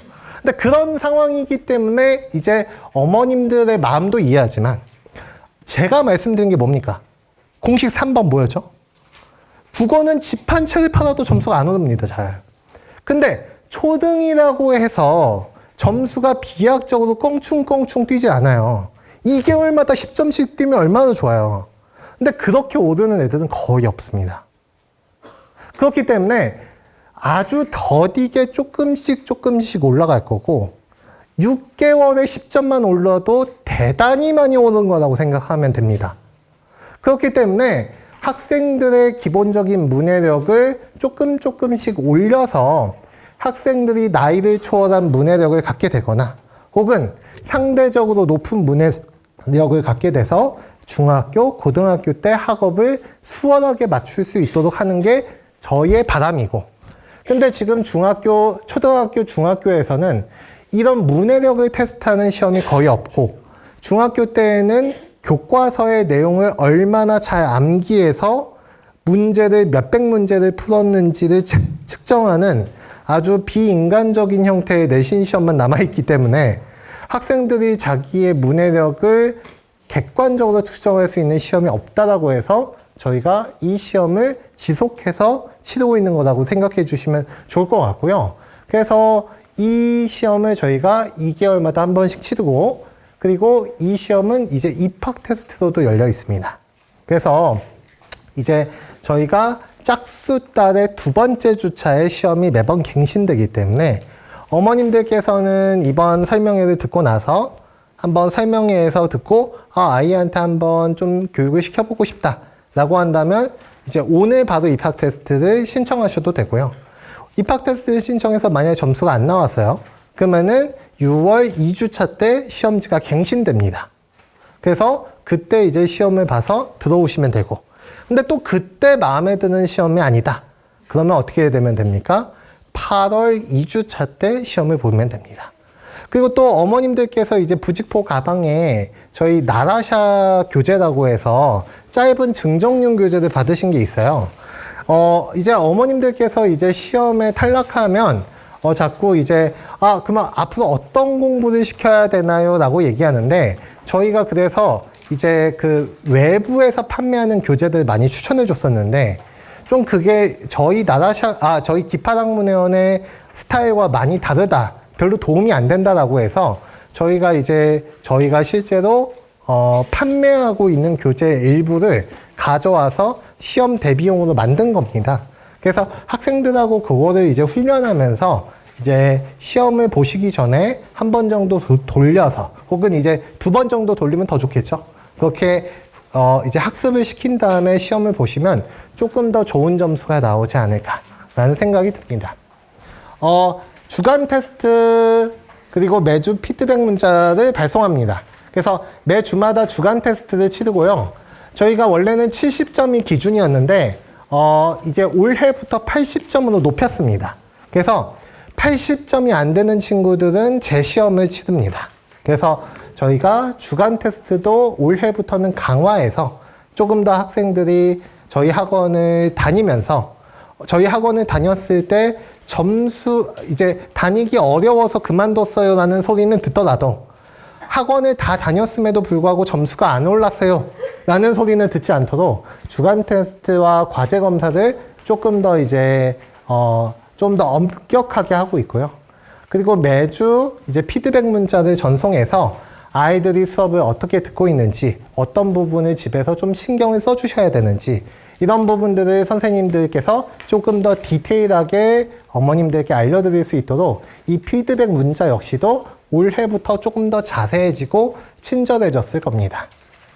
그리고 나서 저희가 과제 클리닉, 글쓰기 클리닉, 정기평가 클리닉 같이 다양한 클리닉을 열어두고 학생들이 주중에 와서 좀 클리닉을 듣고 이제 모자란 부분을 보충해 줄 수 있도록 노력하고 있으니까 이런 이제 다양한 학생 관리 프로그램을 통해서 저희 기판항에 들어온 학생들이 이제 저희 기판항에 다닌 이제 학생들만큼의 어떤 수준, 그리고 이제 어차피 저희 이제 학생들이 대치동에서도 굉장히 이제 수준이 높은 학생들이기 때문에 기판항을 다녔던 학생들이 이제 전교에서도 좋은 점수를 받을 수 있도록, 그리고 이제 중학교, 고등학교 때 국어 점수가 높은 학생들은 대부분 다 기판항 출신들이더라, 이런 류의 이야기를 들을 수 있도록 저희가 한번 최선을 다해서 교육을 해보도록 하겠습니다.